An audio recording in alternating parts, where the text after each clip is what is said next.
A pleasant good evening, Samoa, for the sake of our non-Samoan speaking audience.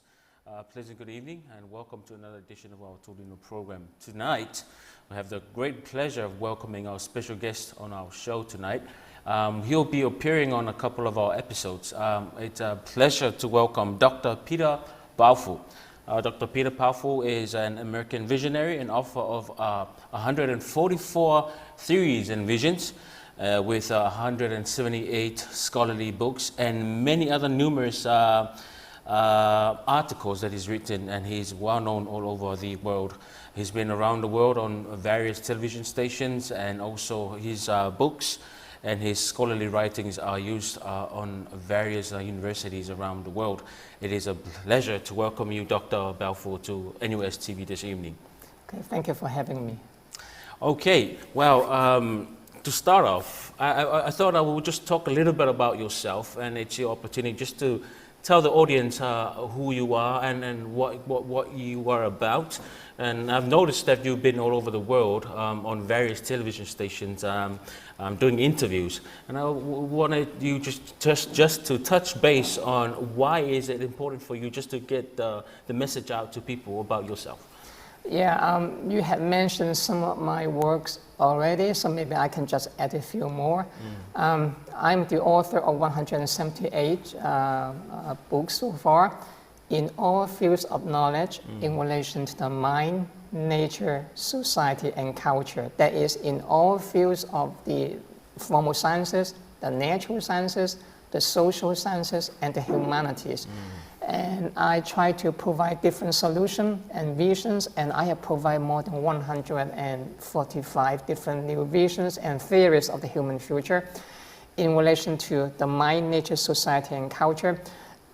Not just for one culture, one society, and one specific group, but in the entire planet Earth. And that's why I have been in more than 127 different countries by now, and shall be more. So that is the global project that I'm doing, because I'm trying to provide solutions to global problems. And that's why it's so important for me to go to so many different countries. And as you just said, I was also interviewed on TV around the world in relation to some of the solutions that I propose to solve some of the global problems on Earth. Wow. The word that comes to mind is genius. And we talked about solution to global problems. Now, for a small country like Samoa, we are not immune from the global issues that are happening around the world. As you will know, when something happens in Europe or in America or wherever in the world, it also affects our small island nation. Now, I want to touch base about religion, because it's such a common ground in the Pacific. Yes. Religion is huge here in the Pacific, and it's what we share as a common theme. Yes. Now, Karl Marx famously stated that religion is the opium of the masses. Of the masses. Yeah. Now, where do you see religion in any form of prediction going forward, particularly for this region? Would it help in that collective approach? Can it have an impact? I disagree with Karl Marx, because not only that I think that maybe religion is an opium, not the opium, but an opium, not of the masses, but on a lot of different people. Okay, but even then, that is very misguided, I think. But having said that, I do think that religion, let's talk about Samoa again, because we're in Samoa. The Christian religion, as you know, is a major religion here. The last number I saw is like more than 99% or 98, whatever percent of the people are Christians now. That's good and bad in a way, because now this question is not just about religion, it's also about religious imperialism. It's a cultural issue here. It's a question of identity, by the way, cultural identity. Because in Samoa, before Christian religion, you have the local mythologies. I have written a book on anthropology, myth, that's why I know a lot about this. The Pacific Islands are also well known in anthropology to have their own myth. mythologies. I'm not saying I believe in them, I'm just trying to understand yes. and analyze them. So you still have a lot of gods, myths, I mean, all this kind of thing, fine. But now, those are getting less and less spoken about, okay? Occasionally you have a festival, people will talk about it, but otherwise, throughout the year, what do they talk about on Sunday? Yeah, you go to the Christian church, religion, it's always about Jesus Christ, okay? What the Lord and all that, the Son, the Father, or the Holy Spirit, and all that, on and on and on. It's every day. So that is a major problem now, because we are not talking about 5%. We are talking almost every family, almost everyone in Samoa is doing that. Now, that is a question of identity, because it is a colonial legacy, because Jesus Christ is not a Samoan. Yes. You are worshiping the white man as your God. There is some consequences in terms of the mental mindset. You have inferiority complex now because they colonize you. You worship them as your God. Now, how come white people do not worship Samoan God as their God? No, they look down on you. You go to Australia. I was in Australia too many times. Australians, I'm talking about white Australians, they look down on the Pacific Islanders as below them. You send a lot of laborers. I saw them. They work in Australia and New Zealand. What do they do? To be the president or CEO, the CEO, the president, the chancellor? No. You are on the lower end. You do all the dirty work for them. They look down on you. And I saw them the way they are treated, even inside the airplane. When the Pacific Islander, when you see them, sometimes say, yes, boss, yes, master. I ask some of them, I say, why do you talk to them like that? I say, oh, it's just a habit because I've been working in Australia, New Zealand. It's just the way that we talk. I say, do white people talk to you like this when they saw you say, yes, boss, yes, master? No, you do that to them. There's a colonial mindset now. You become independent, but you do not have post-colonial independence. You are still dependent on others for your own identity. Religion is one of them. That's a serious crisis, but you do not know about it because the religious institution becomes so entrenched, so established, it becomes so dominant. That is a major problem for the Pacific Islanders in the future. Because right now they are still too weak, too small to stand up. And many of them are not yet developed yet, to the point that they can confront, because this issue is also a developmental issue, especially cultural development now. A very famous Pacific historian coined the phrase Bible before flag, which paints a picture of the imperialism and colonialism approach that Western cultures had over Pacific Islanders. Now, more or less, I was referring to a collective approach. Do you see religion as continuing in the same sort of spectrum, or do you see it evolving within the society of the region?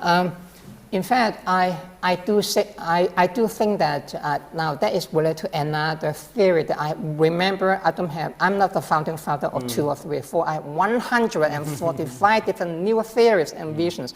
Another one that I have not mentioned is I'm predicting another future of global politics now. Now we talk about global politics.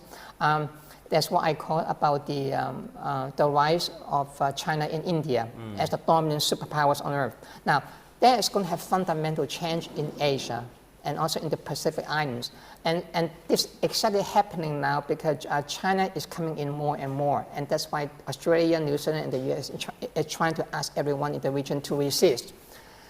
I think that you may have some progress in the short term, but not in the long term, because not provide, satisfy the needs of the local region in the longer term.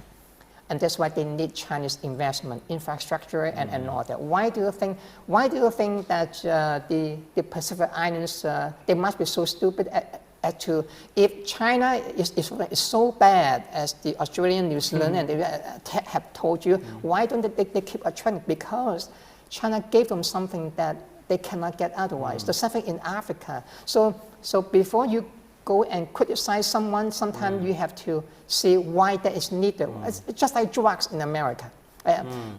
Politicians have been arguing for years. Drug trafficking is bad. Drugs are bad. Those are criminals. So you should not take drugs. But think about it. I do not take drugs, but I'm just saying, if drugs are so bad, why do you think the U.S. still have the largest market for drug trafficking? Think about it. It's not that they talk about this. They have been fighting against them for decades, for years, more than 100 years already. They are still there, it's still progressing. The market has become larger and larger. Why? Think about it. Think. Stop using the slogan. Think a little bit. Why? It's the same thing about here. So I think that sooner or later, I think that can make opportunity because once you become more and more developed with the outside sources that you do not have before, you will grow even more and more. Then you are able to unite more and more together. Right now, you are still too weak, you are too small. It's very difficult for you to do anything, but I don't think that you are sitting there for nothing. You are still doing that gradually, not that just within 24 hours. It would take some more decades and all that. I think Solomon Islands and some of the people have been doing that, but you are moving toward that direction further and further away from the domination. But the drawback here, the danger over here is that you may end up dominating by the new powers coming in. Yes, but so you have to learn how to balance out. As I always said in my publications that small countries, let's say I spoke about Ukraine, I spoke about Georgia in some of my previous interviews and publications. I said that the solution for them is not to fight one for the other or fight Russia or for the West, whatever, because you will lose in the end because you will end up being dominated by the other side because both of them are coming in. Ukraine right now, by the way, is a proxy war now between the West and Russia. So I think that's very bad. In the end, your country will be destroyed. And each side will be celebrating for whatever victory that they can have over you. So the best way to, it's like Switzerland. You try to be nice to everyone, but you don't pick a fight with them unnecessarily. You benefit from each of them. Over here in the Pacific Islands, I think that you can still continue to benefit from Australia, New Zealand, the US, or China, India, whatever, Japan, or Russia, whatever, but you balance out in the end. But if you continue doing what you are doing, you will get stuck in. There will be no progress, but the challenges are coming up. You need to do something. Yes. So religion, I think, another solution besides being unified among you, I don't mean that you have to unify into a single country. What I mean is that you cooperate with each other. That's what I mean. I don't talk about unification to be a big nation state. No. Now, another question is, which I think is very important, is also time to change your constitution. Because some years ago, they changed the constitution in Samoa to include the mention of God in Christian religion to be their God and all that. I think that it may make sense at that time, but I think the situation has changed. I do think that that's very damaging to your identity because there's a colonial identity that you need to get away from. Now, this is a question about cultural identity. Yes. So, but in some other things, the solution would be different. But so I answer your question piece by piece. It depends what issue and which angle. But if you switch the issue in a different angle, I should have another solution. So it depends on what you have. Now, Dr. Peter Baofu, it's been a pleasure talking to you. Thank you very much for availing your time to spend with NUS TV. And I'm sure our audiences, as myself, have, I've been intrigued, I've been educated, I've been enlightened, and I'm sure that our audience have felt the same. Thank you very much for being part of this discussion. And with that, ladies and gentlemen, brings us to the end of our program.